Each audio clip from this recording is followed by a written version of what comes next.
Muy bien, buenas tardes a todos. Vamos a empezar como lo hacemos siempre con nuestra sesión de meditación.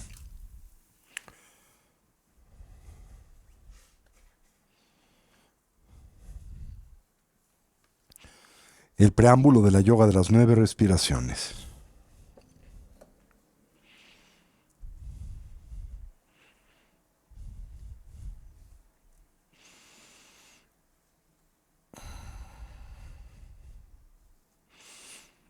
Muy bien. Nos ponemos derechitos con nuestra espalda erguida y nuestra cabeza en equilibrio o balance.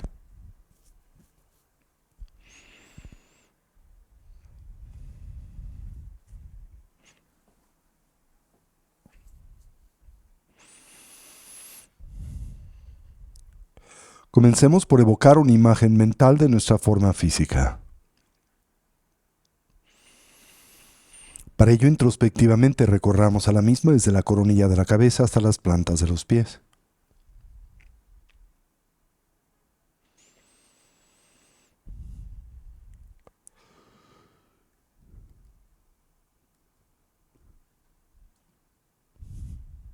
Imaginemos cómo ésta se transforma en una silueta luminosa y translúcida, ausente de sustancialidad, con la forma y la postura de los 7 puntos comúnmente asociada al Buda Vairochana.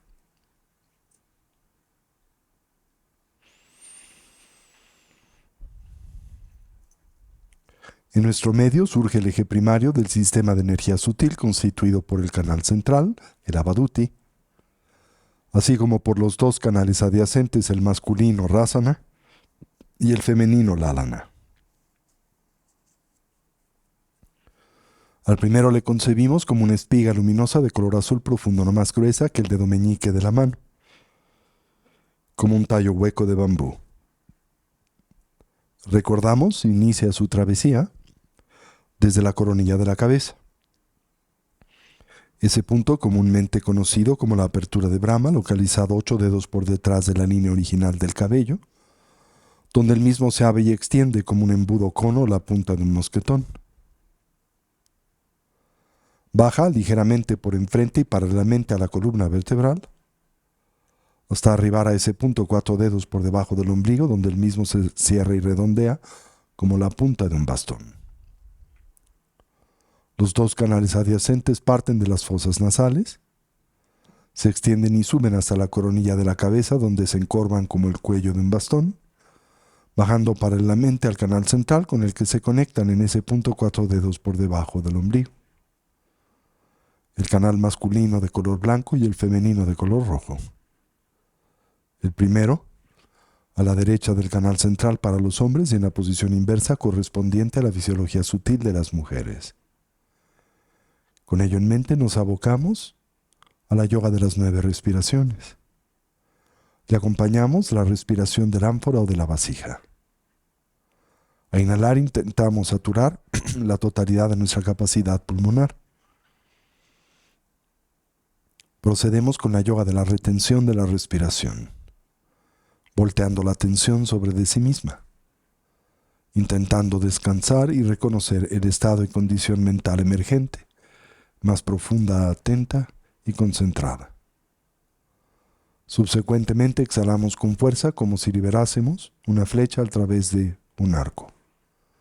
Decantamos así 30% del prana presente en la parte superior del cono pulmonar, correspondiente a lo que conocemos como los vientos kármicos, el prana kármico, del que dependen las funciones conceptuales y dualistas de la mente y conciencia. A través de este medio, simultáneamente fortalecemos al viento de sabiduría, el Yelung, que desde el momento de la concepción hasta la transición del morir reside en el medio del canal central y del cual dependen las altas funciones de la cognición.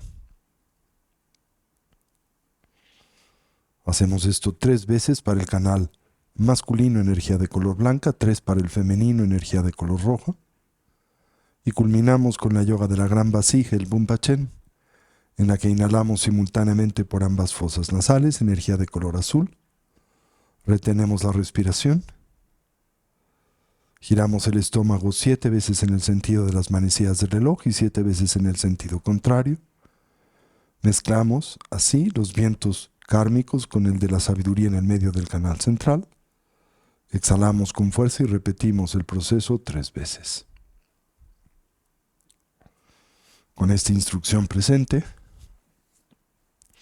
con la yema del dedo pulgar presionemos la primera falange del dedo anular. Abracémosle en el conocido puño adamantino con los dedos índices ligeramente extendidos, con los que bloquearemos las nadinas de las fosas nasales y presionaremos los puntos de acupresión asociados a la práctica. Hagamos esto en silencio por unos minutos.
Transitemos a la meditación de estabilidad, la práctica de la recolección del respirar.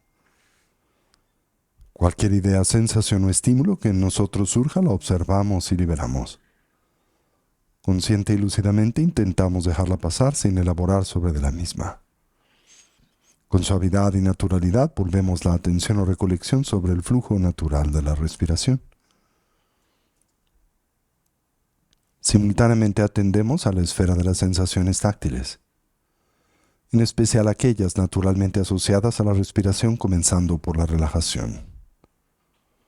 Para ello, introspectivamente recorramos a nuestro cuerpo desde la coronilla de la cabeza hasta las plantas de los pies. Y ahí donde hallemos o identifiquemos cualquier elemento o rastro de ansiedad y tensión, relajémoslo. Si se nos facilita y como un medio hábil a inhalar, imaginemos en nosotros penetra luz y claridad. Concibamos como la misma se vierte sobre de esos puntos de tensión y ansiedad.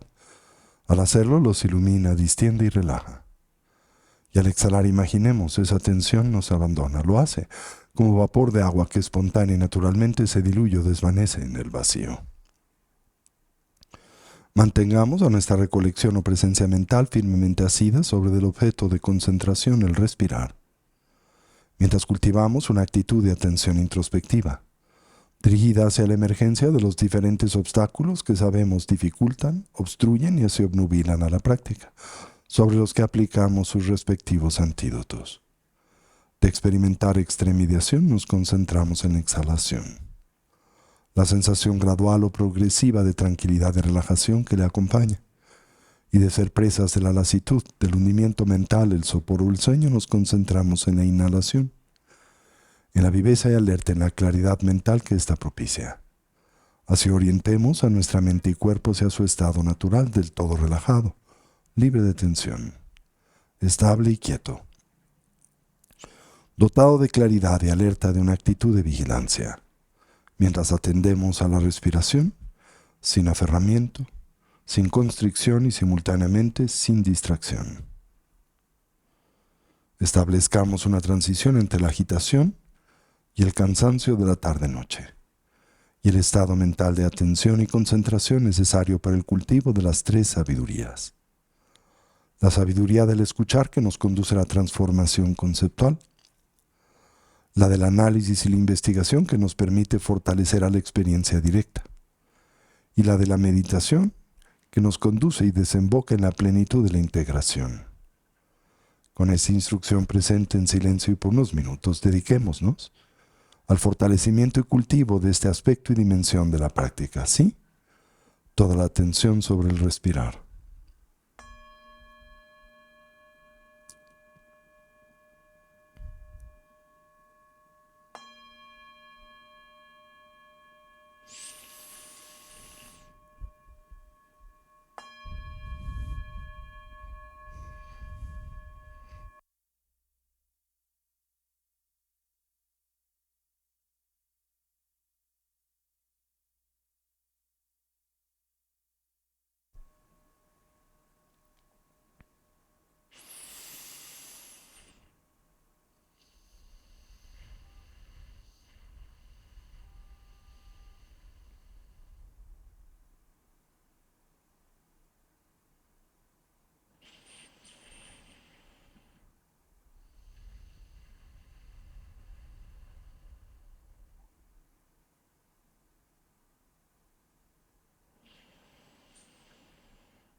Fortalezcamos la estabilidad, por la que comprendemos ese estado y condición mental profundamente imbuido de la continua presencia de la atención.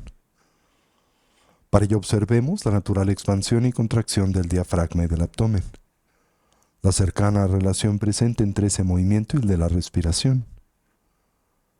A inhalar observemos si el ciclo es largo o corto, si es profundo o superficial, haciendo lo mismo con la exhalación, mientras simultáneamente atendemos a la mera sensación de contacto de nuestro cuerpo con su asiento. Una vez más, de experimentar excitación o extremidad nos concentramos en la exhalación. Y de ser objeto o presas de la lasitud, la inhalación.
Finalmente acentuemos a la viveza alerta y claridad de la atención. Para ello observemos el ingreso y salida del aliento por la punta de las narices o el labio superior. La natural sensación de contraste en la temperatura del aliento al entrar y escapar por las fosas nasales. Y si se nos facilita como un medio hábil la presencia de una pequeña esfera luminosa, un ticle, en el medio del entrecejo en la que suavemente focalizamos la atención. De experimentar extremidación nos concentramos en la exhalación y de ser presas de la lasitud, la inhalación.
Y ahora gradual y suavemente transitemos hacia la meditación discursiva. Reconozcamos en la misma un natural complemento a la práctica de la estabilidad. Y así evoquemos a los 4 pensamientos que orientan y motivan a nuestra mente hacia el despertar. Comencemos por examinar las cualidades propias de una apreciada vida humana,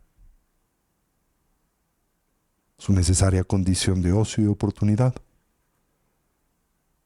enraizadas en las 8 libertades y las 10 riquezas, tanto las personales como las circunstanciales. Lo fácil que es perderla, su fragilidad y transitoriedad. Y así la gran, más breve oportunidad con la que hoy contamos para intentar imprimir y así dotar a nuestras vidas de una dimensión y sentido de genuino significado, el que naturalmente asociamos a la consecución del bienestar genuino, a través del medio del estudio y la práctica del Dharma.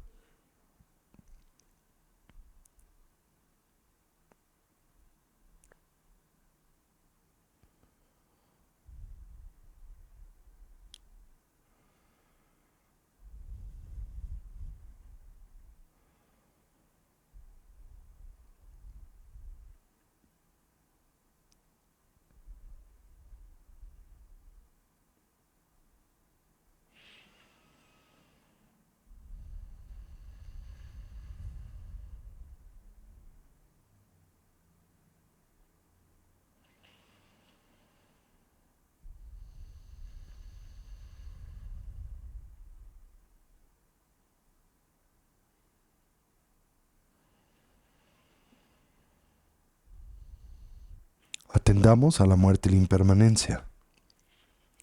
Reconozcamos cómo todo cambia y se transforma instante a instante, momento a momento, y cómo en realidad nada y nadie duran para siempre. En especial, señalemos a nuestra propia condición mortal, y como la única variable del todo certera y segura en la vida es la de nuestra propia transitoriedad, que en realidad desconocemos el cómo y el cuándo es que ésta se exprese o manifieste. Con base en ello, intentemos pensar o reflexionar en torno a lo que debiese de ser genuinamente importante, prioritario, significativo en nuestras vidas. Aquello que pueda brindar o aportarnos bienestar, paz y felicidad duradera.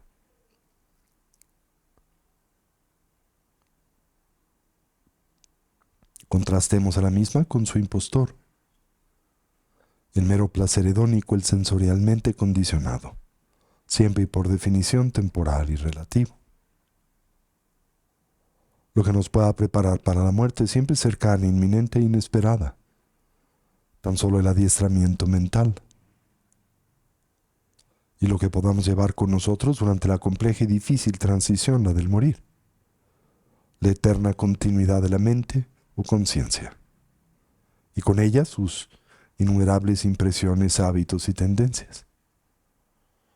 Determinémonos a fortalecer aquellos positivos o virtuosos, así como simultáneamente identificar, debilitar, inhibir y eventualmente trascender a los negativos, los no virtuosos. Para ello observemos a las causas y sus consecuencias.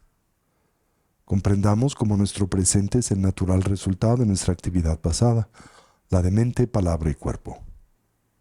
Así como nuestro futuro será el efecto de la suma de nuestra actividad pasada y presente. Como todo lo que hacemos, pensamos y decimos se torna así en significativo. Haciéndonos del todo esto es plenamente responsables de nuestra propia vida y vidas, en especial de la experiencia que de estas derivamos, siempre personal, íntima y subjetiva.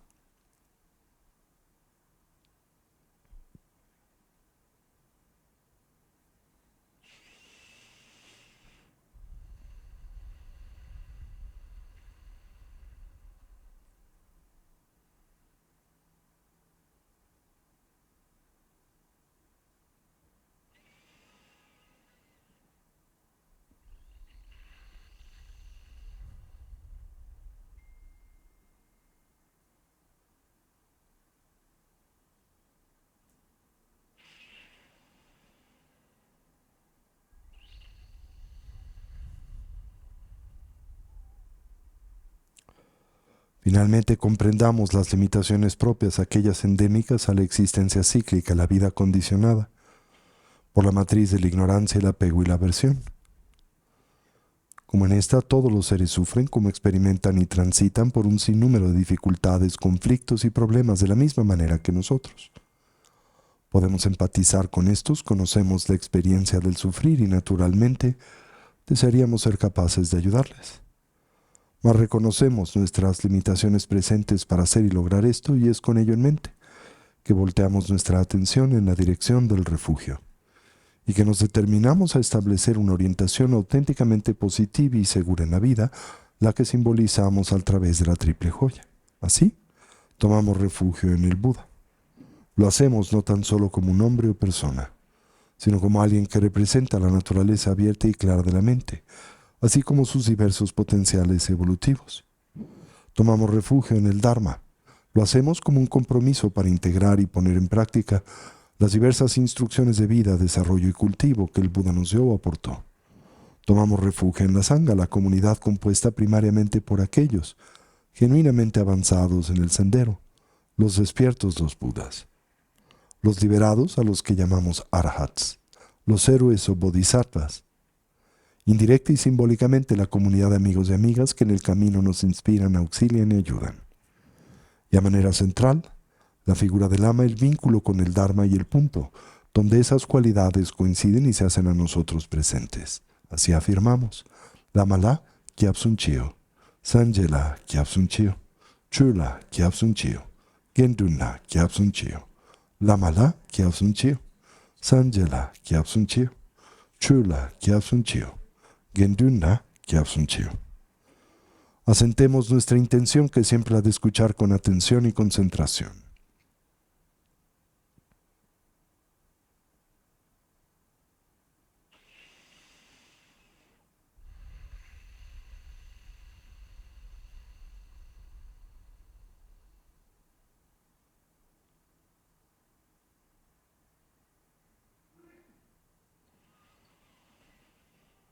Nuestra motivación, la de hacerlo con el propósito de aprender nuevos métodos y medios, a través de los cuales podamos ser tanto de mayor beneficio a nosotros como en especial de mayor auxilio a los que nos rodean.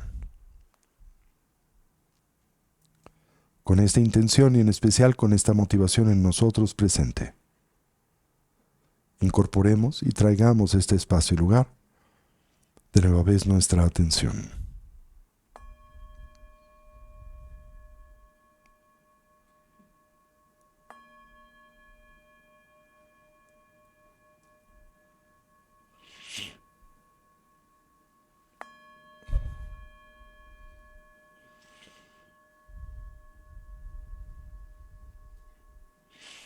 Muy bien.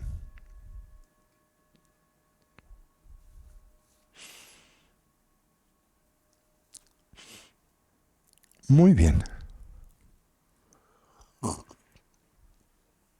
Recuerden que cuando nos involucramos con la práctica de el Anapanasati, esto es la recolección del respirar, las herramientas que en el contexto de la misma pretendemos refinar y fortalecer son dos primarios factores o funciones de la mente y cognición.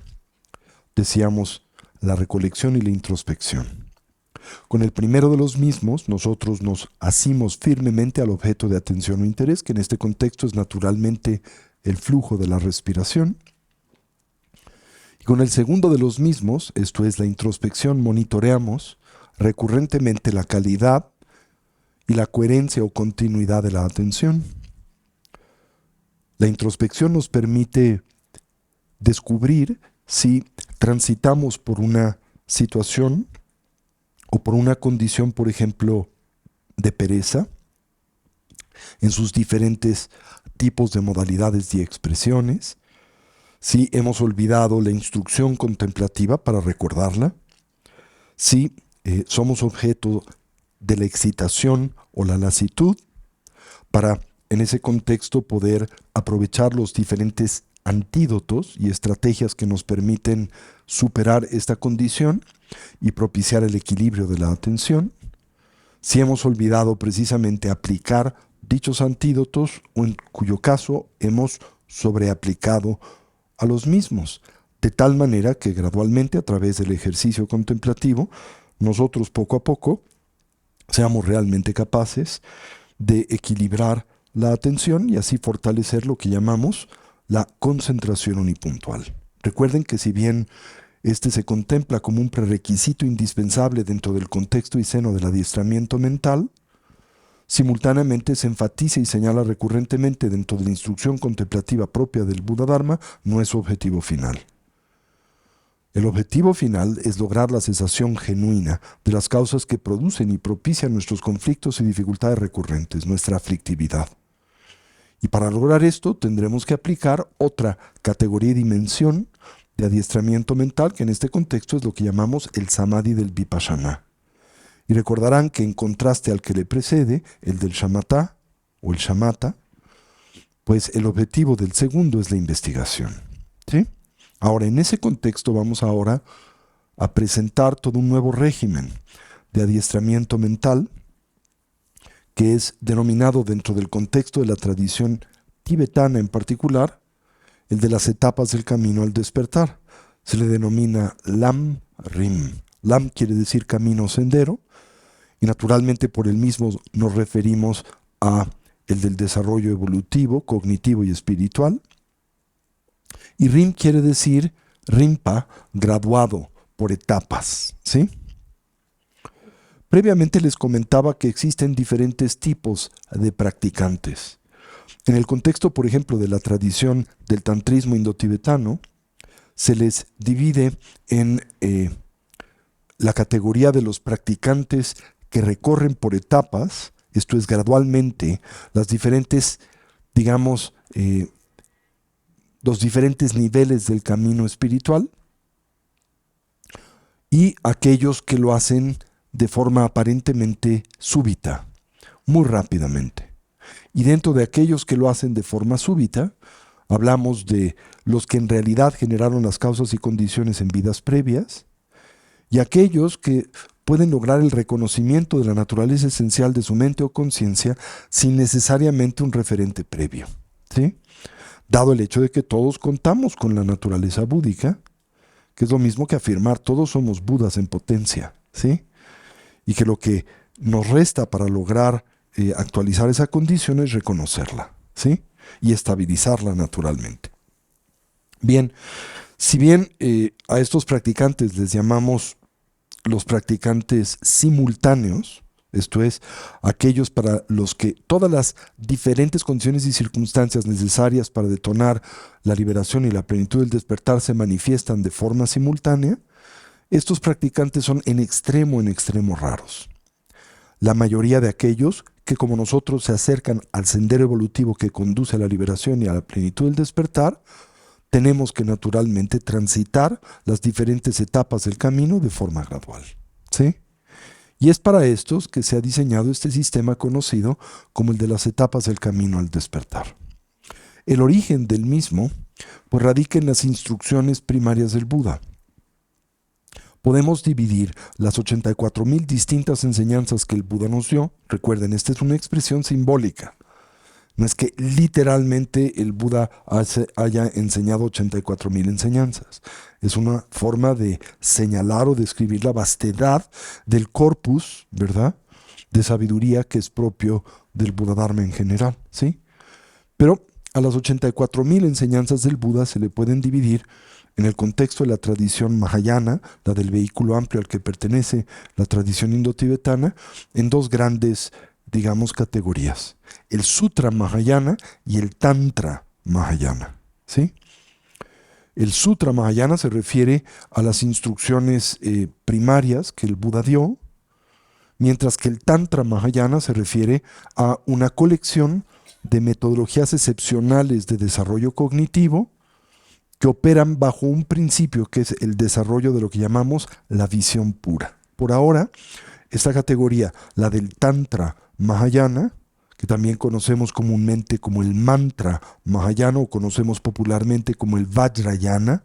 Yana quiere decir vehículo, Vajra quiere decir adamantino, Mantra quiere decir el de la protección mental, el vehículo de la protección mental, y Tantra quiere decir el de la eterna continuidad, el vehículo de la eterna continuidad. Por ahora no nos vamos a abocar a estas enseñanzas porque no son pertinentes para esta fase de nuestro entrenamiento. Nos vamos a concentrar en la primera introductoria fase del entrenamiento mental del Buda Dharma, que es la de el Sutra Mahayana. ¿Ok? Y primariamente el Amrin corresponde a esa dimensión de la instrucción propia de nuestra tradición. Emerge en buena medida de la tradición de enseñanza de la gran universidad monástica de Nalanda y de la gran universidad monástica de Vikramalashila, las dos localizadas originalmente en lo que es actualmente el estado de Bihar. De hecho, la palabra Bihar viene del sánscrito Bihara, que quiere decir literalmente monasterio, dado el hecho de que en este estado, en el norte de la India, que es ahora curiosamente el más pobre de India, consecuente de muchos factores, primariamente la incursión del Islam y la devastación de la cultura de sabiduría del Buda Dharma en la antigüedad, en el siglo XIII de nuestra era, entre el siglo XI y el siglo XIII de nuestra era, ¿verdad? Pero este estado, en donde estaban apostados algunos de los centros monásticos más importantes de la tradición budista, se le llamaba el de los monasterios, el de Vihara, y hasta la fecha recibe ese nombre. Ahora se le llama en India, en hindi, que es un constructo del sánscrito, Bihar, ¿sí? Y bueno, como gran parte de los grandes eruditos y adeptos indios que llevaron el budismo al Tíbet habían sido educados en alguno de estos dos monasterios, en el monasterio de Vikramalashila primariamente y en el monasterio de Nalanda, ellos llevaron esta tradición exegética, esto es, esta tradición de interpretación de la instrucción y enseñanza del Buda a Tíbet, ¿sí? Simultáneamente la enseñanza budista se puede dividir en dos: las enseñanzas que contemplamos sujetas a la interpretación y las enseñanzas que se contemplan directas y que no requieren de interpretación alguna. Esto es, dentro del contexto de las múltiples instrucciones y enseñanzas que el Buda nos dio o aportó, que fundamentalmente se estructuran no solo con base en su contenido, sino también en torno a quién es que esta instrucción y enseñanza está dirigida, ¿sí? Puesto que naturalmente existen individuos dotados de diferentes habilidades y predisposiciones, ¿no? Y el Buda, sus sucesores, movidos por el espíritu altruista, pues desearon compartir la totalidad de estas instrucciones liberadoras con tantos individuos como fuese posible. Pero simultáneamente lo hicieron conscientes de las características y de las cualidades que eran propias de estos diferentes tipos de individuos y personas.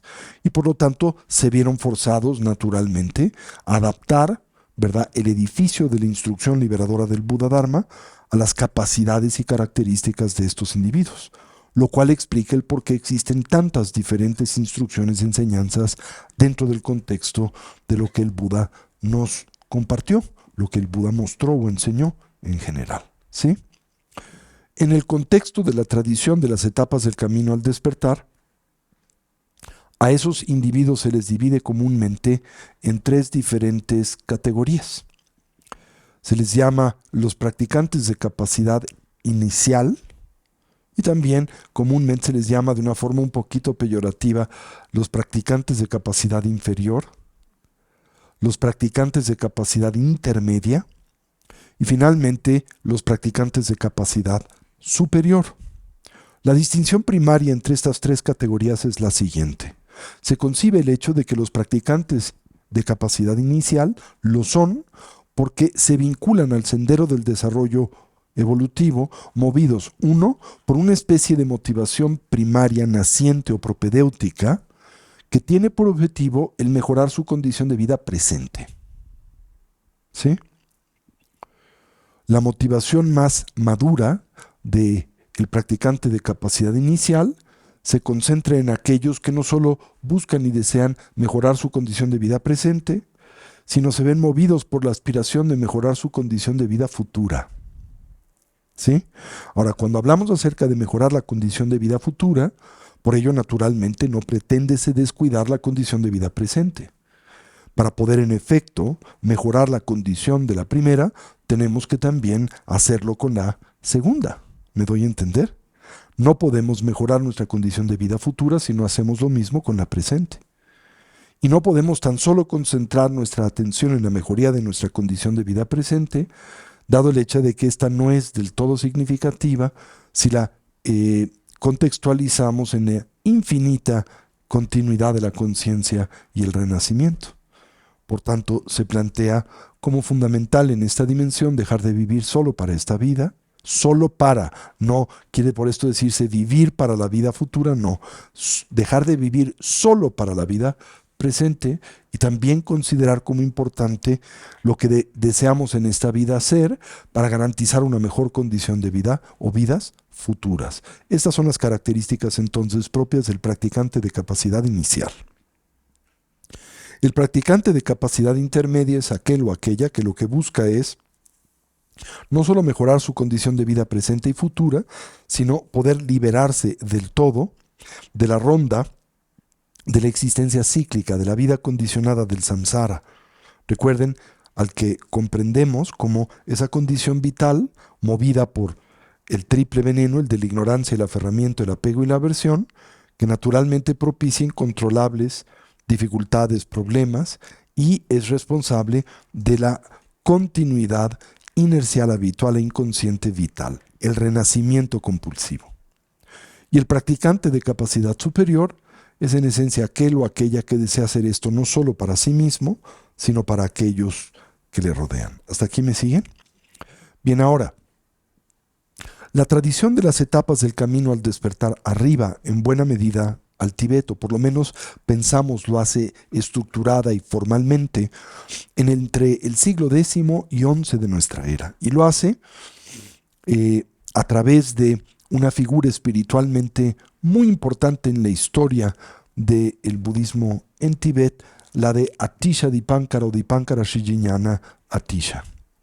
Este gran erudito y contemplativo indio, que fuera en su momento abad de la Universidad de Nalanda, también lo fuese de la Universidad de Vikramalashila, que a través de una serie de aventuras finalmente acepta la invitación de los reyes del oeste del Tíbet para viajar a Tíbet y tratar de corregir las distorsiones que el Buddha-dharma había sufrido tras varios años de prohibición de la transmisión y enseñanza del mismo en el Tíbet por razones políticas concordantes al colapso del imperio tibetano en el siglo IX de nuestra era.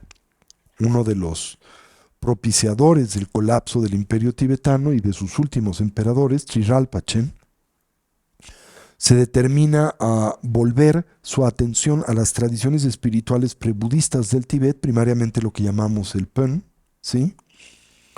Y en buena medida prohíbe y persigue a los proponentes de la enseñanza budista, que se ven forzados a escapar a diferentes partes de Tíbet, del este, del noroeste o inclusive a el Nepal, que en entonces era primariamente el valle de Katmandú, u otras partes del mundo budista en el Asia Central en aquel entonces, como era Khotan y Kashmir, ¿sí? Pero eventualmente esta condición mengua, y para el siglo XI, los herederos del imperio tibetano que se restablecen en el oeste del Tíbet, en un lugar conocido como Ngari, o la provincia de Ngari, también se le conoce como Guge, o el reino de esta familia imperial es llamada la de Guge, y su capital estaba en el oeste del Tíbet, en un lugar conocido como Tsaparán. Ellos invitan a Lama Atisha, un gran personaje histórico del Tíbet llamado Yeshe-e, ¿no?, que quiere decir la luz de la sabiduría en la lengua tibetana, le invita a visitar el Tíbet y restablecer la correcta transmisión instructiva del Buddha-dharma en la Tierra de las Nieves. En consecuencia de una variedad de condiciones y circunstancias, Lama Atisha, se cuenta, era un erudito y un adepto extraordinario, tanto un maravilloso practicante de la dimensión sútrica como tántrica del Dharma. Experimenta una variedad de distintas experiencias visionarias vinculadas a su digamos, entidad tutelar, que era Tara, la forma femenina del Buda de la compasión ilimitada Avalokiteshvara, que en el templo de la iluminación en Bodh Gaya, donde el Buda alcanzó el despertar, le manifiesta que si él decide emprender la aventura de viajar a Tibet, lo más probable es que su vida se acortaría por lo menos por una década. Y sin embargo, a través de esa iniciativa y de ese sacrificio podría beneficiar a innumerables individuos y seres.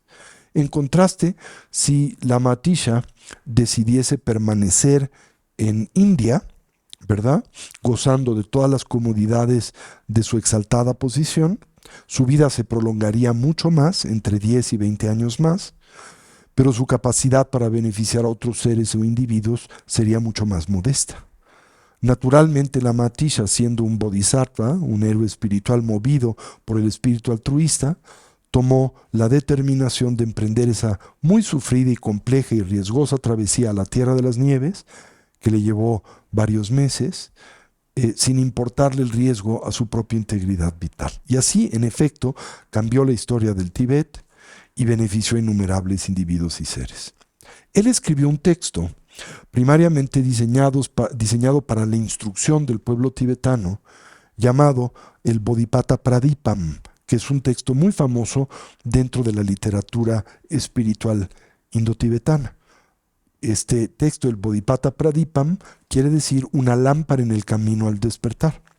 Y es uno de los primeros textos de la tradición del adiestramiento mental, ¿verdad?, y de las etapas del camino al despertar. Sobre de este texto y las instrucciones vinculadas al mismo, nace una escuela de estudio y práctica del Buddhadharma en Tíbet llamada la Escuela Kadampa, que quiere decir la escuela o la tradición de la palabra, tratando a través de este medio exaltar la herencia de lo que llamamos en la tradición budista Buddhavachanam, o la palabra del Buda, ¿sí? Esta es una escuela que florece en Tíbet, no solo en consecuencia de la instrucción y la enseñanza de Lama Atisha y sus estudiantes, como Dromtrempa, por ejemplo, su primario heredero, sino también en consecuencia de una oleada de grandes eruditos y maestros del budismo del Asia Central que vuelven a visitar al Tíbet y en buena medida corrigen los errores que se manifiestan en consecuencia del periodo de persecución del budismo en el Tíbet. Y así vuelve a florecer la tradición del Buddhadharma en la Tierra de las Nieves, llegando a su punto álgido en el siglo XIV, cuando un gran personaje emerge en Tíbet llamado Losang Dragpa, o también conocido como Lama Tsongkhapa. Se le llama así por la región de la que provenía en el noroeste del Tíbet en Amdo, llamada Tsongkha, ¿sí? Por lo tanto se le llama el de Tsongkha, Tsongkhapa, ¿sí? Él se convierte en una de las más grandes luminarias de la historia espiritual del Tíbet, una especie de Leonardo da Vinci tibetano, y él pues escribe un texto, bueno, escribe varios textos, 3 particulares de esta familia: la gran exposición de las etapas del camino en su forma succinta, la gran exposición de las etapas del camino en su forma intermedia, y la gran exposición de las etapas del camino en su forma amplia, ¿sí? Nosotros estaremos abordando la última de estas, el Lamrim Chenmo. Chenmo quiere decir grande en la lengua tibetana, Lam quiere decir camino y Rim quiere decir graduado. La gran exposición de las etapas del camino al despertar.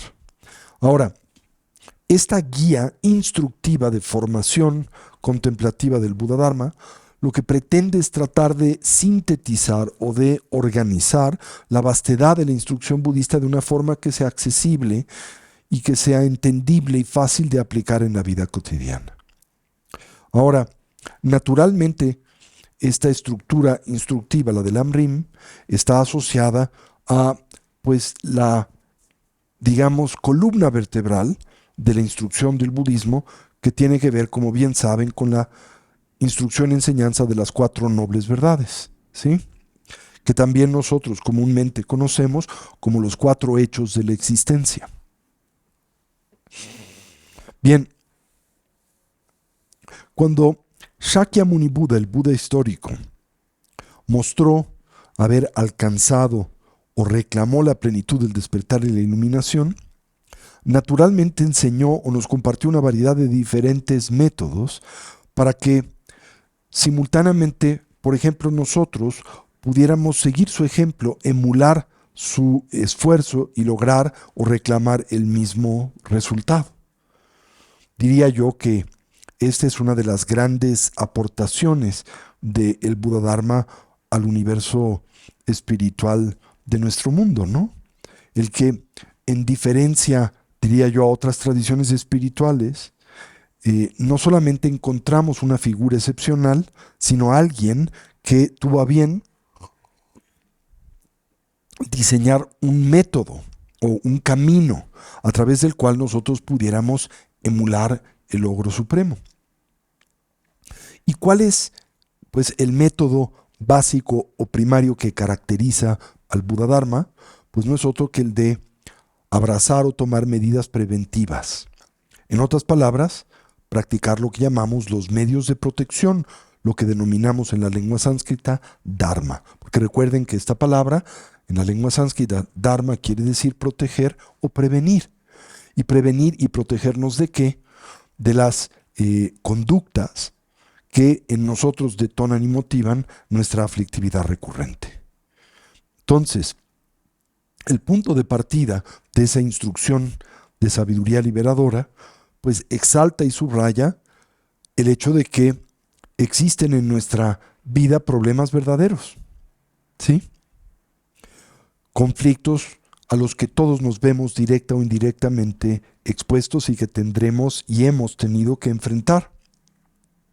Dos, que estas dificultades y problemas a las que nosotros nos hemos en vidas previas y la presente visto expuestos tienen causas genuinas, verdaderas, ¿verdad? Pero también causas que nosotros podemos entender y dilucidar. Tres, que es posible lograr una genuina y plena cesación o fin a esas causas y condiciones. En otras palabras, que es posible y viable reclamar y alcanzar una dimensión genuina de bienestar duradero, ¿sí? Y cuatro y último, que existe un camino, también genuino, verdadero, que puede conducir al individuo y su conciencia a la plenitud del despertar y la iluminación. ¿Hasta aquí me siguen? Bien, ahora, en la primera de las tres etapas del Lamrim, recuerden, el Lamrim quiere decir las etapas del camino al despertar. La primera de estas etapas es aquella asociada al practicante de capacidad inicial. En esa dimensión, ¿qué es lo que se pretende cultivar? ¿Sí? Primero, es importante tener presente que las cuatro nobles verdades, esto es, los cuatro hechos comunes a la existencia, pueden naturalmente entenderse, abordarse desde diferentes ópticas y perspectivas. Y naturalmente también cuentan con diferentes niveles de comprensión de hondura y profundidad. En un nivel inicial existen problemas verdaderos, por ejemplo, asociados a la naturaleza y la condición de nuestra experiencia y expresión vital. Esto es, un presupuesto fundacional de la espiritualidad oriental, particularmente la India, y en ese contexto la que es propia del budismo, es el hecho de que nosotros no somos nuestro cuerpo, sino que nos expresamos a través del mismo. Que la conciencia, especialmente en sus dimensiones más sutiles y profundas, dado el hecho de que la mente cuenta con diferentes dimensiones. Por ejemplo, en el contexto de la teoría del conocimiento del tantrismo indotibetano, es común hablar de tres diferentes dimensiones de la conciencia: la conciencia grosa, la conciencia sutil y la conciencia en extremo sutil. La conciencia grosa corresponde a las conciencias sensoriales físicas, la visual, auditiva, gustativa, táctil y olfativa, y la conciencia conceptual dualista mental. La conciencia sutil corresponde a una dimensión de la mente o cognición que precede a la conformación del cuerpo, que subsiste a la desorganización del mismo y en la que en buena medida se depositan y resguardan las impresiones, hábitos y tendencias, lo que llamamos karma, que hemos acumulado a lo largo literalmente del tiempo sin principio. Y la conciencia primigenia, que corresponde a lo que en buena medida en la tradición budista mahayana señalamos y denominamos Tathagata Garbha, o la matriz del despertar o la naturaleza búdica. ¿Sí? La primera de estas dimensiones de la conciencia grosa, es una conciencia dualista y al mismo tiempo puede afirmarse es una dimensión aflictiva de la conciencia. Sin embargo, es una dimensión de la conciencia que emerge en muy cercana relación y vinculación al cuerpo físico. No puede operar en independencia del mismo y cuando éste experimenta entropía y desorganización, lo que naturalmente acontece durante los periodos de la enfermedad, el deterioro y la muerte, también esta dimensión de la conciencia se debilita, se atrofia y eventualmente del todo se desorganiza. Dado el hecho de que, como señalaba hace un momento, trátase de una dimensión de la conciencia muy cercana y dependiente del cuerpo, de nuestra base fisiológica. La conciencia sutil, lo que llamamos la conciencia sustrato, ¿verdad? Se le llama el alaya vijñana en la tradición tántrica de Tibet.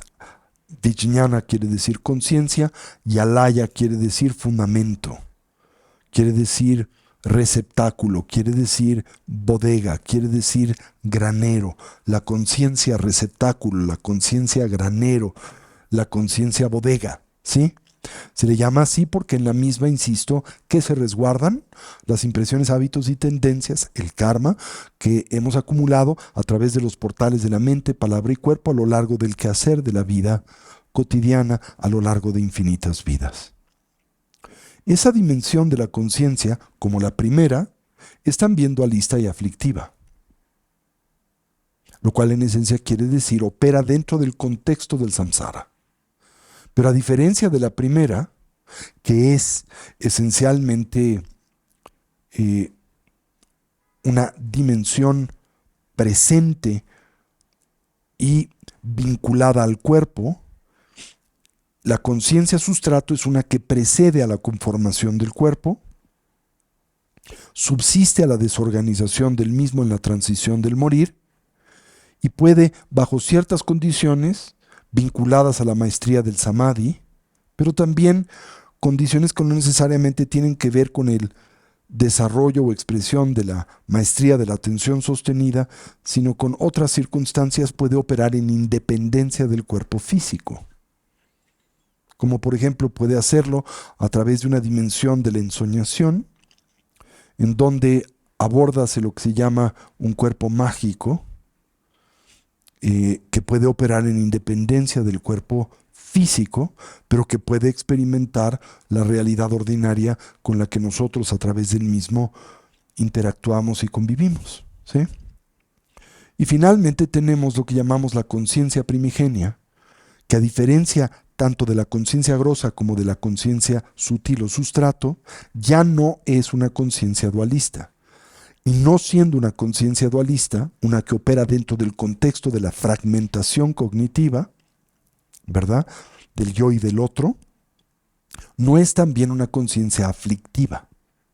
Y se dice simultáneamente es una dimensión de la conciencia que trasciende el tiempo y el espacio, y por lo tanto toda dualidad. ¿Sí? Eso es lo que llamamos la naturaleza búdica. Ahora, en consecuencia de nuestras acciones, pasadas y presentes, generamos las condiciones para la continuidad de la conciencia. Tanto en un futuro inmediato, esto es, la naturaleza y condición de la conciencia en una hora, o en un día, o en una semana, o en un mes, o en un año, o en una década, como también la condición de la continuidad de la conciencia más allá de esta vida. Porque la tradición budista plantea que en especial la conciencia sustrato y la conciencia primigenia trátanse de dimensiones de la cognición que, como toda expresión energética, dado el hecho de que estas son energías conscientes, no se crean ni se destruyen, se transforman.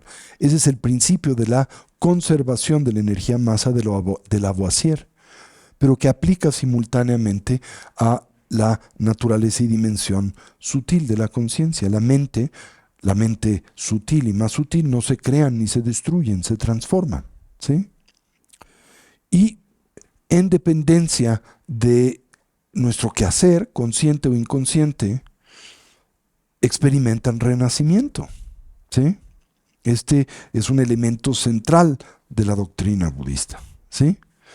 Vamos especialmente al grupo de nuevo ingreso a facilitarles una colección de instrucciones y enseñanzas. Por cierto, Pablo, te suplicaría que coordinaran eso, el paquete de explicación del renacimiento, que lo pudiéramos mandar a los de nuevo ingreso.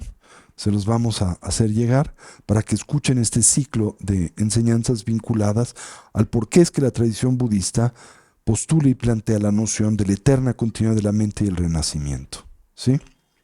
Pero la tradición budista plantea que el renacimiento puede manifestarse en varias condiciones de expresión, que primariamente divide en dos: los renacimientos desafortunados y afortunados. Los renacimientos desafortunados son aquellos en donde la intensidad de la confusión y el sufrimiento supera la de siquiera el bienestar temporal y relativo. Los renacimientos inferiores son simultáneamente aquellos en donde las condiciones y circunstancias que facilitan y propician el desarrollo evolutivo en buena medida se encuentran disminuidas o no están presentes. Por lo que cuando se experimenta ese tipo de renacimiento, el desarrollo evolutivo no se inhibe del todo, pero se dificulta significativamente. Mientras que los renacimientos afortunados se describen como aquellos en donde hay una mayor presencia de bienestar que de dolor y conflictividad, y en donde las circunstancias que favorecen el desarrollo evolutivo están en efecto presentes. Entonces, en la instrucción que es propia del practicante de capacidad inicial, se enfatiza el que debemos de hacer lo necesario para inhibir experimentar renacimientos inferiores, para perder nuestra condición humana en el futuro y renacer en una condición animal, en la condición de un ser fantasmal o en la condición de un ser paranoide, ¿sí? Todas las que pues dificultan el desarrollo evolutivo, ¿sí? Porque si nosotros simultáneamente vivimos o transitamos por una condición vital de extremo sufrimiento, experimentando una enorme cantidad, por ejemplo, de enfermedades, de hambre, de sed, o simplemente estamos siendo permanentemente pues torturados por el dolor, no tendremos tiempo, no tendremos la posibilidad ni la condición para el desarrollo espiritual, porque nuestras mentes estarán abrumadas por severos problemas y dificultades, naturalmente. Aún dentro de la propia condición humana, podemos hablar metafóricamente de renacimientos humanos inferiores, ¿no? Por ejemplo, imaginen a un sicario. Es como un demonio humano, ¿verdad? Imaginen una persona que está absoluta y completamente dominada por instintos basales elementales como la reproducción y la subsistencia y el comer. Ese es un ser humano animal, ¿verdad? E imagínense un ser humano que está absoluta y completamente dominado por el extremo apego. Ese es un ser humano fantasmal, ¿sí? Así que aún dentro de la propia condición humana podemos hablar de estas tres distintas inferiores dimensiones o condiciones vitales: la paranoide, la fantasmal y la animal.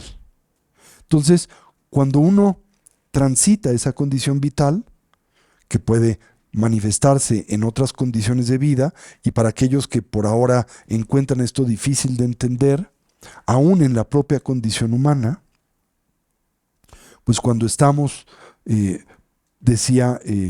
experimentando una enorme cantidad de enfermedad, de hambre, de sed, o estamos siendo permanentemente torturados por el dolor, pues es muy difícil contar o no tenemos tiempo ni posibilidades para el desarrollo espiritual porque nuestras mentes están abrumadas por severos problemas, dificultades, pues en esa condición es muy difícil propiciar y detonar el desarrollo evolutivo. No es imposible, pero es muy difícil, ¿sí? Ahora, ¿cuál es la causa primaria que desde la perspectiva de la tradición budista, piensen ustedes, propicia esa condición? ¿Por qué es que una persona se ve expuesta a esta limitada o limitativa condición vital? Desde la perspectiva budista, es consecuente haber actuado de forma destructiva en el pasado. Esto es, recordarán que cuando hablamos acerca de las 4 nobles verdades, y específicamente tocamos la verdad del origen, en la tradición budista se dice que el origen primario de nuestra conflictividad recurrente es el karma y los kleshas. ¿Se acuerdan? Kleshas quiere decir nuestras aflicciones mentales y emocionales. Y karma, ¿qué quiere decir? Nuestra actividad contaminada por la ignorancia, por el aferramiento, el apego y la aversión.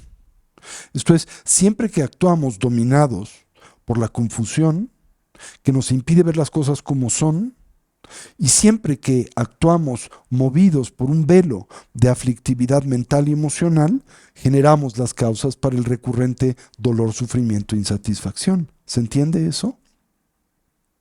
Esa es la causa primaria de nuestras dificultades y problemas. Como también hemos previamente mencionado, pueden existir muchas causas secundarias o cooperativas de nuestra aflictividad, pero la causa primaria es intrasubjetiva y tiene que ver elemental o esencialmente precisamente con la confusión, el aferramiento y la aversión. Y como el Buda enseñó, si creamos nosotros dolor o sufrimiento, pues nosotros mismos tendremos que experimentar como natural consecuencia dolor y sufrimiento. Nada viene de nada, ¿verdad? La nada solo produce nada, algo tiene que venir de algo y tiene que existir una relación de naturaleza entre la causa y el efecto. Esa es una de las características del karma, ¿se acuerdan? Comúnmente decimos, hemos abordado este tema en varias ocasiones, pero comúnmente decimos que la actividad contaminada se caracteriza por 4, ¿verdad?, características. La primera característica esencial del karma es que es definitivo.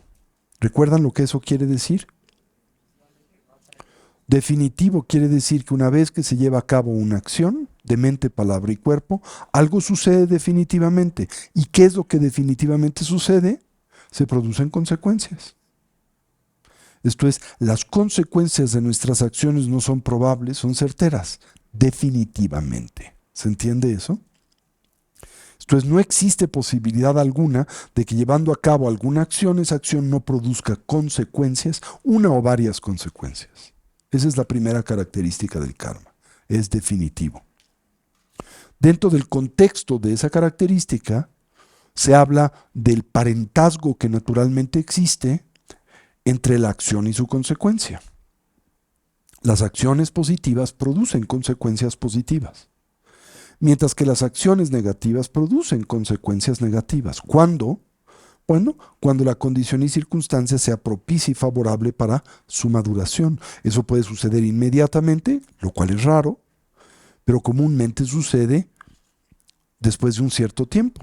Es más, comúnmente se dice que gran parte del karma o la actividad que acumulamos en esta vida no florece en esta vida, sino florece en vidas futuras. De la misma manera que gran parte de las circunstancias vitales y de nuestra condición personal a la que nos vemos expuestos en esta vida, proviene primariamente de acciones de mente, palabra y cuerpo que ejecutamos en vidas previas. ¿Se entiende eso? ¿Sí? Y esto pues corresponde a este famoso dicho de la cultura tibetana que afirma, siempre se cosecha lo que se planta, eso es definitivo, no puedes cosechar algo diferente a lo que has plantado, no puedes hacer peras de manzanas ni esperar trigo de maíz, pero nunca se cosecha el mismo día que se planta. ¿Cuándo cosechas? Pues naturalmente, cuando las condiciones son propicias para ello. Y sabemos bien que cada planta o cada vegetal tiene un ciclo de maduración distinto o alternativo. Así también nuestras acciones y su consecuencia. Pero lo que es certero es que todas las acciones producen una o varias consecuencias, como también es certero que existe una relación de naturaleza o vinculación entre la condición de la causa y su efecto. Las acciones positivas producen y propician o detonan consecuencias positivas tarde o temprano, y las acciones negativas conducen y propician consecuencias negativas tarde o temprano. Ahora, también hemos comentado previamente que cuando hablamos, por ejemplo, de una acción positiva o negativa, la misma emerge en consecuencia de la presencia de tres elementos: la acción en sí misma, la motivación por la cual se ejecuta, consciente o inconsciente, y la circunstancia que rodea la ejecución de la acción. Es la combinación de estos tres de estos tres elementos: acción, motivación y circunstancia, lo que determina el color y el peso del karma. El color quiere decirse si el karma es blanco, negro, positivo o negativo, o gris, neutro, ¿verdad? Y el peso es, siendo positivo, qué tan positivo, siendo negativo, qué tan negativo, y así subsecuentemente. ¿Sí? Bien, ahora, Yo tengo una pregunta. sí, nada más si te pasan el micrófono.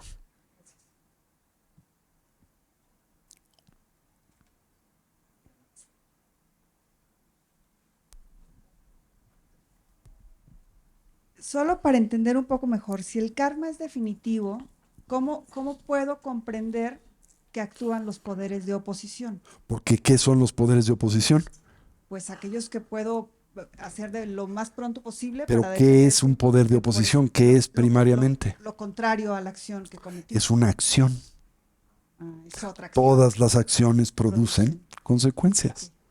Así entonces, la aplicación de las fuerzas y poderes de oposición, para los que no recuerdan qué son estos, son las estrategias que utilizamos primariamente para contrarrestar la negatividad de nuestras acciones de mente, palabra y cuerpo.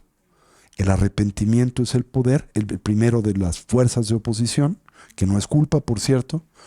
La determinación de enmienda es el segundo. La determinación de reorientar a nuestras vidas en la dirección positiva y segura, que nosotros simbolizamos a través de la triple joya, Buda, Dharma y Sangha, y la necesidad de corregir el daño que a través de esos portales, mente, palabra y cuerpo, hemos llevado a cabo. ¿Sí? Esos son las fuerzas y poderes de oposición. ¿Por qué actúan definitivamente? Porque son acciones y todas las acciones producen consecuencias. Con Y eso me queda recuerda claro. algo muy importante: nuestro presente, digamos de otra manera, si bien es cierto que nuestro presente es consecuencia de nuestras acciones pasadas, esto es cierto, no solo es cierto, puedo afirmar, es autoevidente, ¿no? Por ejemplo, si ustedes desean explorar algo tan simple como el por qué están físicamente hoy presentes en este espacio, lo pueden explicar en independencia y divorcio de todas las acciones previas que, que han caracterizado el día y los trajeron aquí. No, tu presente es consecuencia de tu pasado, ¿no es cierto? Ahora, tu futuro no solo es consecuente de tu pasado, también de qué es consecuente, de tu presente. ¿Y dónde se aplican las fuerzas y poderes de oposición? Por lo tanto, en suma al pasado, determinan el futuro. Bien. ¿Se entendió eso? Sí se entiende. Gracias. Muy bien. Entonces decía que la causa, bueno, la segunda característica del karma es que es expansivo, ¿recuerdan? Eso en esencia quiere decir que todo lo que nosotros hacemos, pensamos y decimos tiende a complicarse. ¿Y por qué así sucede? Porque ¿en qué tipo de entorno vivimos? Multidimensional, ¿verdad? Es como si tú golpeas una bola de billar dentro de una mesa en donde están presentes muchas otras bolas de billar. Cuando esa es la condición, cuando la bola de billar no actúa sola, sino lo hace en relación y vínculo a otras bolas de billar, se producen múltiples efectos, ¿no es cierto? Por lo tanto, cualquier movimiento de la bola tiende a complicarse. ¿Por qué? Porque la misma interactúa con otras muchas bolas. De la misma manera, todo lo que nosotros hacemos, pensamos y decimos acontece dentro de un entorno hipercomplejo y plural, de tal manera que nuestras acciones afectan a muchos elementos eh, que nos rodean y tienden a complicar nuestras acciones y sus consecuencias, para bien y para mal.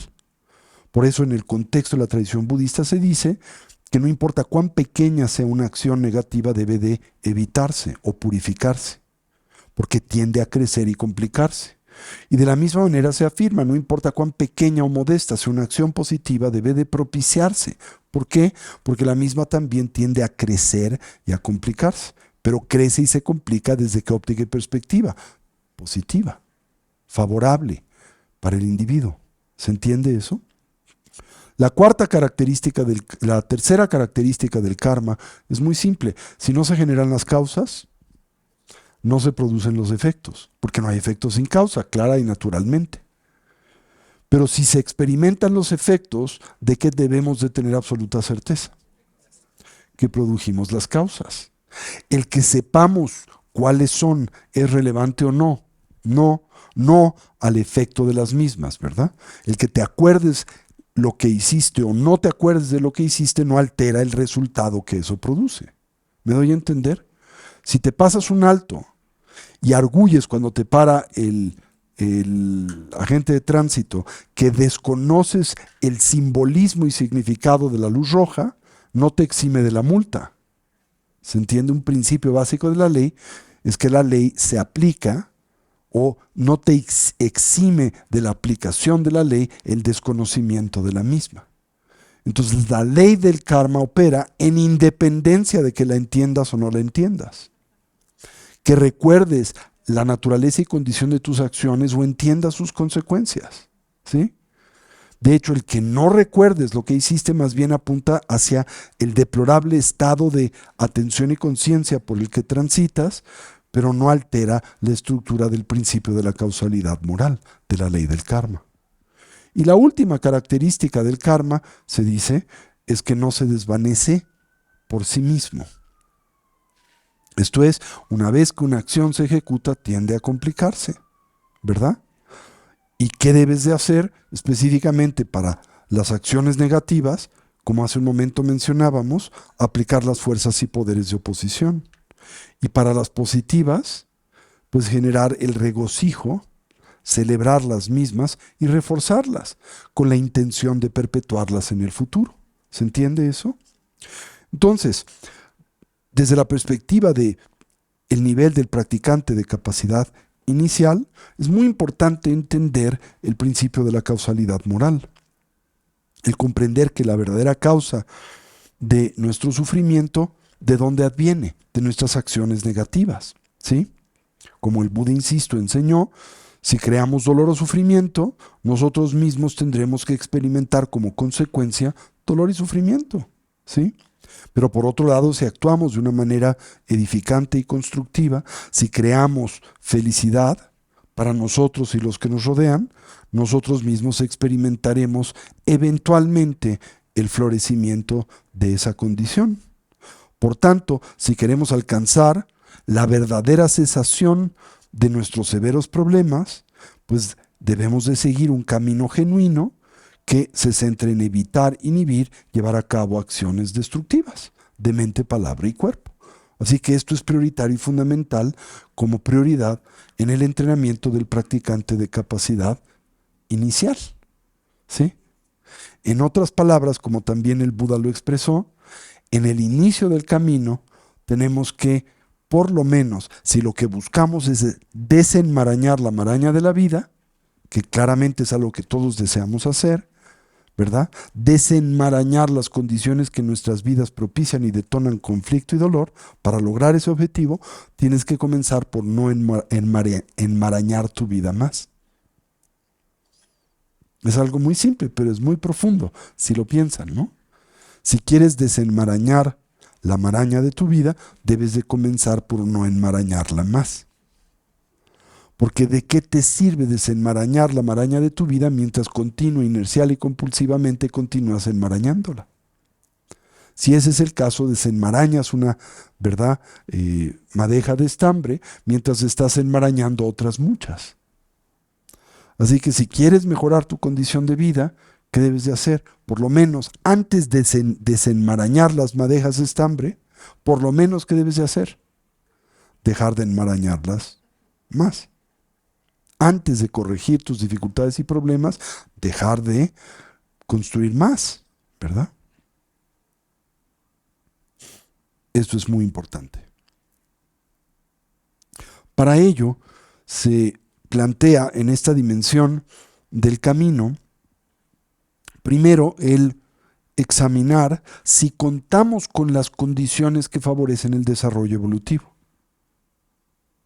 Si tenemos estas, naturalmente, ¿qué deberíamos de hacer con las mismas? ¿Cómo nos deberíamos de relacionar con ellas? Con un sentido muy profundo de apreciación y con una condición que atesora esas condiciones como raras, difíciles de obtener, pero al mismo tiempo y como todo, transitorias, frágiles, fáciles de perder, ¿sí? Esto es, si cuentas con las condiciones que en efecto favorecen tu desarrollo evolutivo, es muy importante que las atesores, pero al mismo tiempo es esencial que tengas presente que las mismas, como todo, no son permanentes, y mucho menos lo son si no las alimentas, si no las propicias. Esas condiciones se exhaustan, se extinguen, y puede acontecer en cualquier momento, ¿sí? Por eso se dice que una preciada vida humana, esto es, aquella que cuenta con las condiciones que favorecen el desarrollo evolutivo, es una condición vital en extremo difícil de obtener.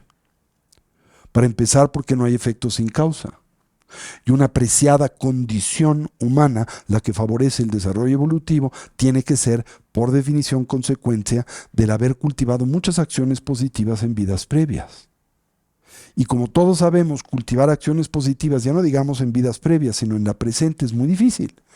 Y lo que nos sale muy bien es cultivar acciones negativas, ¿verdad? Entonces, si esta vida, en donde las condiciones que favorecen el desarrollo evolutivo es consecuencia de acciones positivas previas, podemos naturalmente inferir, esta es una condición rara, es difícil de obtener. Porque nuestro hábito es ejecutar acciones negativas de mente, palabra y cuerpo. Por ejemplo, ¿qué te es más fácil, mentir o ser veraz? ¿Qué te es más fácil, ser generoso o ser marro?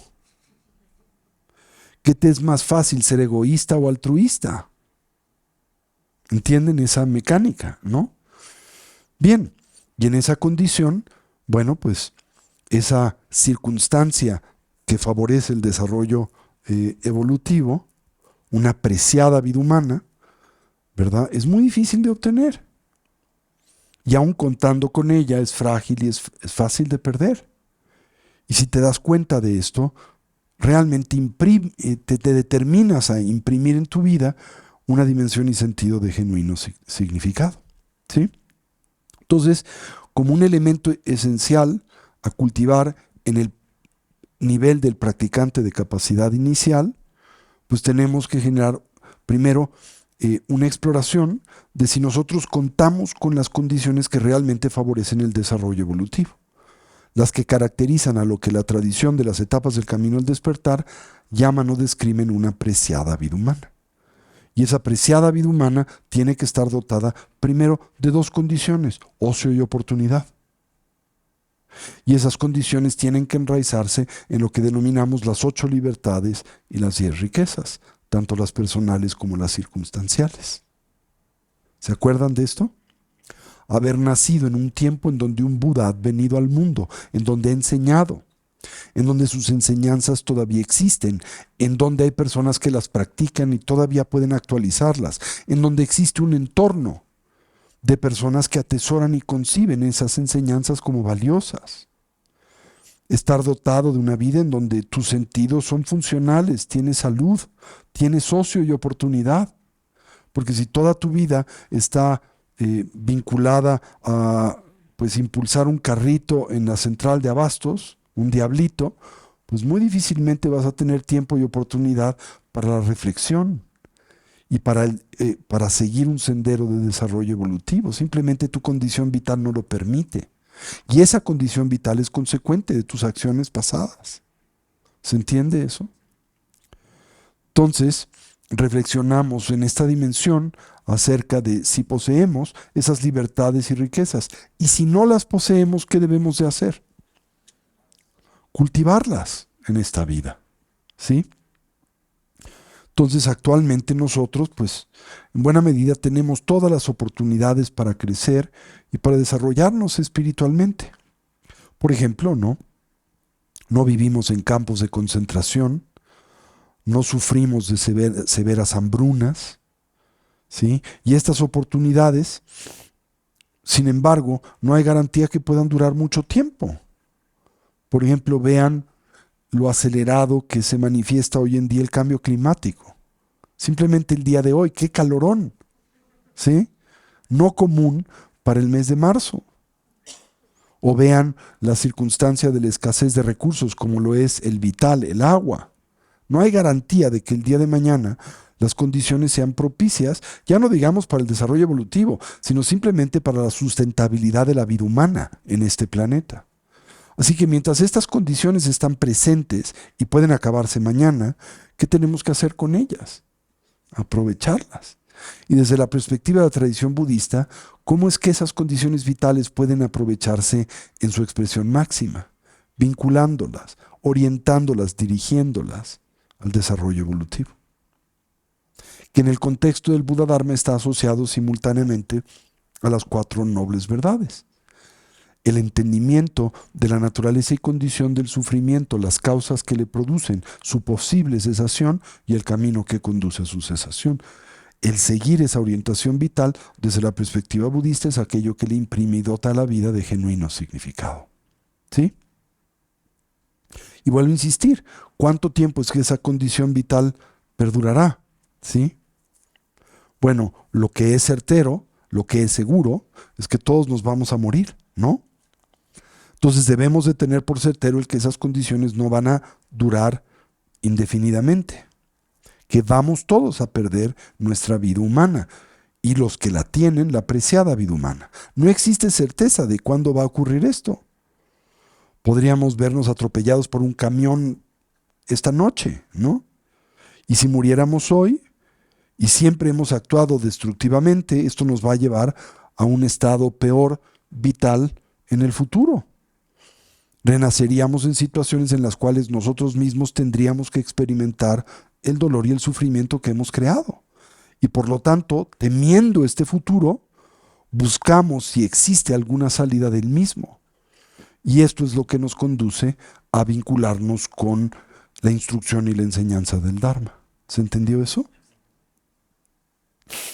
Recuerden que los budas se definen en el contexto de la tradición budista como aquellos individuos que han podido liberarse. ¿De qué? De sus limitaciones y que han podido actualizar sus potenciales. Sus facultades mentales son plenas, su capacidad de comunicación es plena, su cuerpo, ¿verdad? Es sano, vigoroso, ¿verdad? Sus mentes no están alimentadas por emociones o actitudes perturbadas, como el enojo, como el apego, como el fanatismo. No están limitados por una mente perezosa o por una mente ausente de atención y concentración que constantemente divaga y se disasocia de su objeto de atención o interés. Sus corazones, que también son considerados como un aspecto de la mente, no están limitados por el egoísmo, ni tampoco por el fanatismo. Y por ejemplo, su discurso no está limitado en su habilidad de comunicarse, sino lo pueden hacer con extraordinaria habilidad a todo tipo de persona e individuo. Sus cuerpos no tienen energía limitada como la nuestra, porque en especial la energía con la que hoy contamos, pues nosotros la desperdiciamos en una serie de fugas terribles. ¿Y cuál piensan ustedes que es la más poderosa fuga que nos drena de nuestra energía vital? La tradición budista dice que la fuga más importante de nuestra energía es la defensa y promoción del yo. Y porque en nosotros la defensa y la promoción del yo es tan preponderante, toda nuestra energía vital se utiliza para ello. Es como usar todos los recursos de la nación para construir una refinería. ¿Sí? O sea, si todos los recursos de la nación se concentran en eso, no va a alcanzar la cobija para nada más, ¿no? Si toda nuestra energía se concentra en la promoción y la defensa del yo, no nos va a alcanzar mucho tiempo y vamos a vivir en buena medida gran parte de nuestras vidas cansados y agotados. ¿Por qué creen que se dice los budas tienen lo que a nosotros aparece ser energía ilimitada? ¿Por qué pueden abrazar tantos proyectos, hacer tantas cosas, atender a tanta gente? Parece como si nunca se cansaran. Porque no tienen esa fuga energética terrible que en nosotros drena nuestro prana, ¿verdad? No tienen que defender y promover el yo. Porque ¿qué saben de ese yo?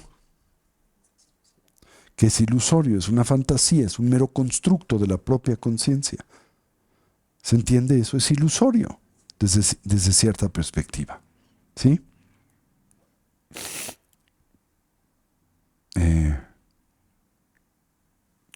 Así se dice, ¿verdad?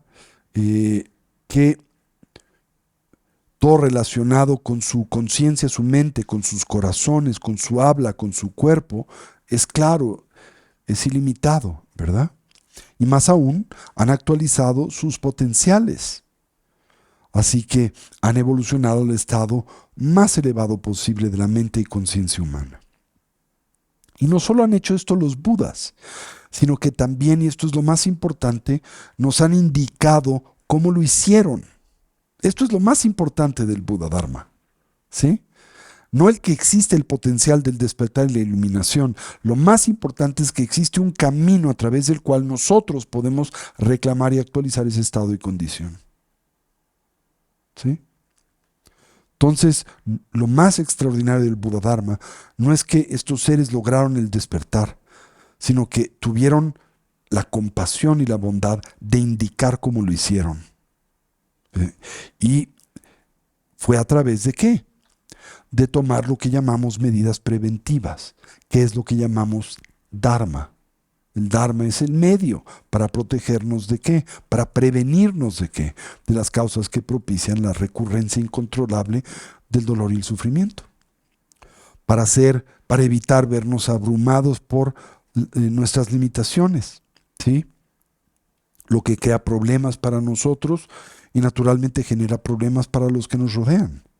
Y también, desde la perspectiva de la tradición budista, existe la comunidad, lo que llamamos la sangha, de aquellos que intentan alcanzar tales metas, se han encaminado a ellas, han avanzado en las mismas, eso es lo que llamamos la sangha, ¿verdad?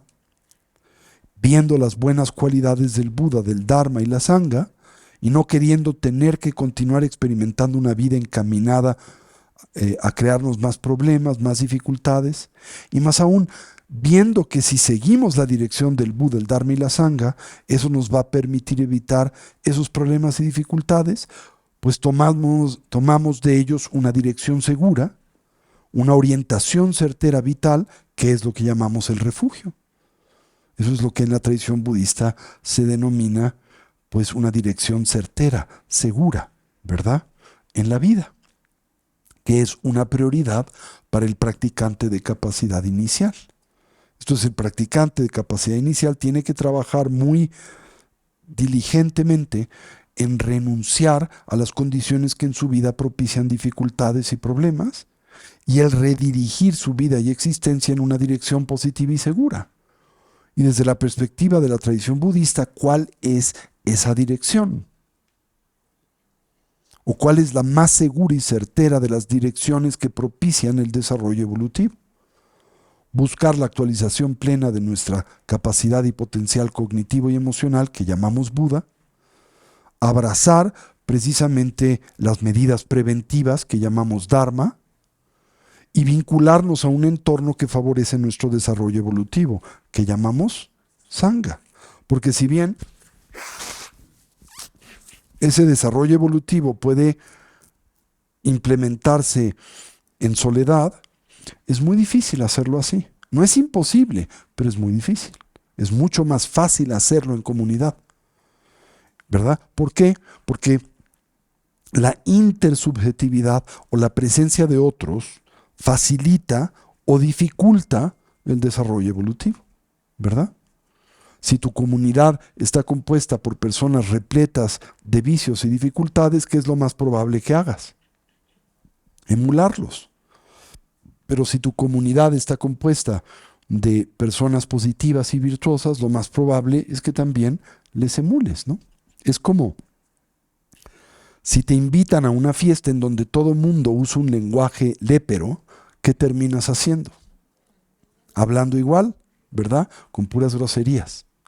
Ahora imagina en contraste que llegas a un lugar en donde todo mundo habla un lenguaje puro, elegante. ¿Te atreverías a decir una leperada en ese contexto? Difícilmente, ¿no? Porque esa intersubjetividad te influencia y determina en buena medida, ¿no? Y por eso en la tradición budista hablamos acerca de vincularnos con un entorno que favorece naturalmente nuestro desarrollo evolutivo. Y esto es a lo que nos referimos cuando hablamos acerca de tomar refugio. En esencia quiere por ello decirse imprimir una dirección genuinamente positiva y segura, la que naturalmente simbolizamos a través de la triple joya, ¿verdad? Que representamos en la figura o en el concepto de Buda, el Dharma, que son los medios de prevención, y la Sangha, que es el entorno que favorece el desarrollo evolutivo. Ahora, también es cierto que desde la perspectiva de la tradición budista, la verdadera dirección positiva y segura se indica al seguir el principio, los principios del karma, de la ley de la causalidad moral, ¿verdad? Por ello, si deseamos evitar problemas en el futuro, pues debemos de seguir el camino verdadero de evitar actuar de forma negativa. Restringir nuestra tendencia a no respetar la vida o toda forma de vida o tomar la vida, a tomar aquello que no nos es libremente dado, el robar, al decir lo que no es propio, especialmente cuando lo hacemos movidos por fines autocentrados y egoístas, que es mentir y así subsecuentemente. Y no solo evitar actuar de forma negativa, sino intentar a la medida de nuestras posibilidades actuar de qué manera? Positiva, ¿verdad? Este es entonces un nivel inicial de entender las 4 nobles verdades. La verdad del sufrimiento, la verdad de la causa que propicia el sufrimiento, la verdad de la cesación del sufrimiento y la verdad del camino que conduce a la cesación del sufrimiento. En buena medida podríamos decir, ¿verdad?, que nosotros nos encontramos por ahora en esa dimensión. Somos practicantes de capacidad inicial. ¿Hasta aquí me siguen? Bien, ahora, dentro de ese contexto, ¿sí? ¿Cuáles son entonces los tópicos a entender?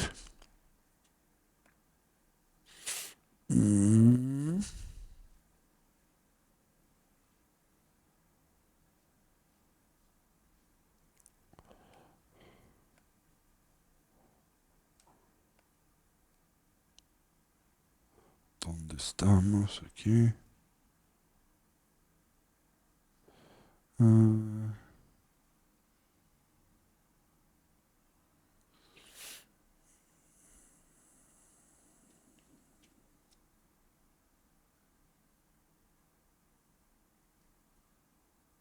Aquí está.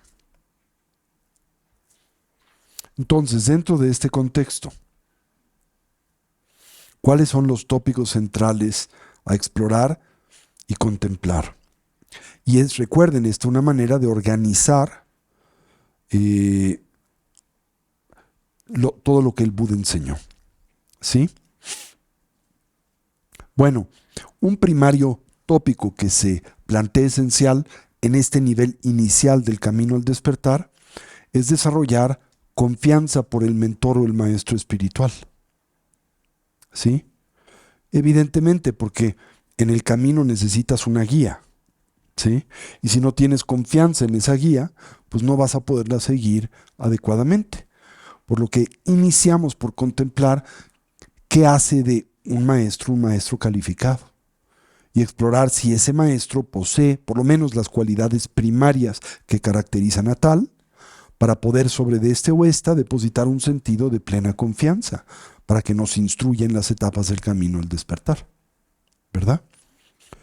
También tendremos que desarrollar el punto de vista que es propio del Buda Dharma. Y ese punto de vista tiene que ver con el entender la prioridad o la primacía que la conciencia tiene en la conformación de la experiencia. El examinar la naturaleza de la mente, ¿verdad? Si la conciencia es una mera propiedad emergente del organismo físico o no, o qué dimensión de la conciencia lo es y cuál otras no lo son.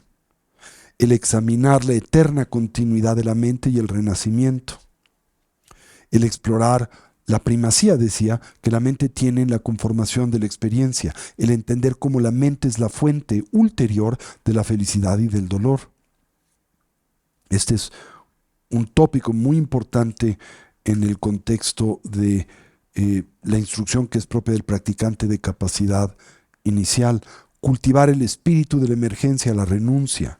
Dirigir la mente en la dirección positiva y segura del refugio y cultivar la mente altruista de la bodhicitta, ¿sí? El reflexionar en torno a lo preciado de la vida humana. El reflexionar acerca de la muerte y la impermanencia, acerca de el karma, las causas y sus consecuencias, y acerca de los defectos que son endémicos y propios al samsara, la existencia cíclica, la vida condicionada. Estos son los 4 pensamientos que orientan a la mente al despertar. En ese contexto también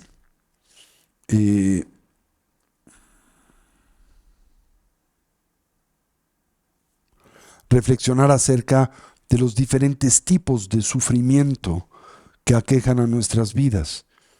El dolor sutil, el dolor, el dolor común, el que es propio de la vida cotidiana, el dolor asociado al cambio y la transformación, y el dolor sutil, el que es todo permeante a la existencia cíclica, la vida condicionada.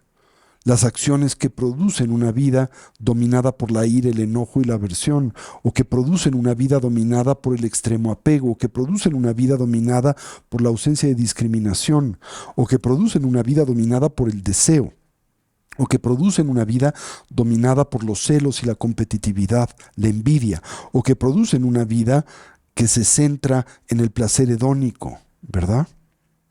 Estos son temas también que exploramos dentro del contexto de esta dimensión que es propia del practicante de capacidad inicial, ¿sí? Y con ello exploramos los diferentes reinos en los que se pueden experimentar renacimiento y evidentemente el propio tema del renacimiento.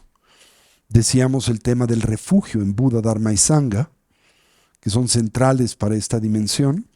Hablamos entonces de las cualidades que son propias de un Buda, las características que pues hacen de alguien un Buda, sus diferentes capacidades, poderes, las cualidades del Dharma, las cualidades de la Sangha, las cualidades de la triple joya, los compromisos que deben de acompañar a establecer esta dirección positiva y segura en la vida, o el refugio, ¿sí?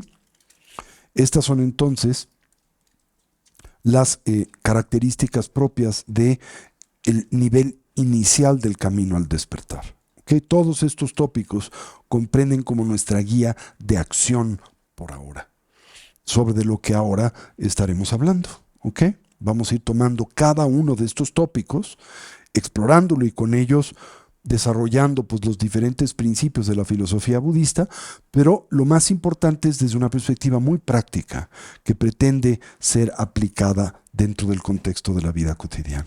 Y después abordaremos las características que son propias del practicante de capacidad intermedia, y después las características que son propias del practicante de capacidad superior y las diferentes prácticas contemplativas que acompañan a cada uno de estos niveles. ¿Sí? Por ejemplo, en el nivel del practicante superior se enfatiza mucho el cultivo de la bondad, el amor y la compasión, y por lo tanto se presentan muchas técnicas para desarrollar estas habilidades. Para el practicante de capacidad intermedia, los métodos que nos pueden liberar del samsara y no solo mejorar la condición del mismo, ¿sí? Primariamente el cultivo de la sabiduría que aprende la vacuidad, y así subsecuentemente. ¿Se entiende esto entonces? ¿Verdad? Esta presentación o este sistema llamado de las etapas del camino que conduce al despertar. Y por un rato nos vamos a estar, insisto, concentrando en la dimensión del practicante de capacidad inicial, porque nosotros en buena medida pertenecemos a esa dimensión. Estamos comenzando nuestra relación con el camino que conduce al despertar. ¿Ok? Bueno, pues dejémoslo aquí esta noche. Les recuerdo, la semana próxima es Semana Santa, por lo que no tendremos actividad el martes, pero sí la semana de Pascua. ¿Ok? Y los que pues no nos puedan seguir la semana de Pascua, recuerden, pueden escuchar la sesión diferida, ¿ok? En casa el día que quieran, por grabación. Terminemos por dedicar el mérito y, como siempre, desear que cualquier potencial positivo que a través de este medio hayásemos desarrollado o cultivado, que sirva y sea de beneficio a todos los seres, que podamos todos actualizar nuestros potenciales como trascender nuestras diferentes limitaciones. Que una mentalidad altruista pueda nacer donde no ha nacido y se incremente donde ya existe. Que todos los seres puedan ser felices, que puedan dejar de sufrir y que pronto todos podamos actualizar la conciencia omnisciente y compasiva de un Buda, no solo en nuestro propio beneficio, sino en especial en el de aquel de los que nos rodean. Así es, así es, así es. Imaginemos que del centro de nuestros corazones irradia un intenso haz de luz blanca. Y como este ahora se extiende hacia todos los seres, mundos y dimensiones, se vierte y funde en aquellos que hoy más lo necesitan, como los que sufren de hambre y de enfermedad, como los que se ven expuestos y transitan por condiciones de violencia y hostilidad, en especial aquellas propias de la guerra, como los que hoy deambulan inconscientemente el estado intermedio entre la vida, la muerte y el renacimiento, y en especial los que se ven expuestos a las dificultades que acompañan a tragedias naturales, específicamente aquellas de extracción humana como el calentamiento global, así como también aquellos sobre los que se depositan grandes responsabilidades. Imaginen que el mérito se irradia como esa energía luminosa a todos estos y en ellos se funde. Gewade nyoto dalama sande jujune roa che chamaro pade salagu pasho. Sanjab sencho rinpoche ma ke pana che juchi ke panyam pa me payan kong ne kong du pa washo. Oma hum benzi guru pe ma sedi hum.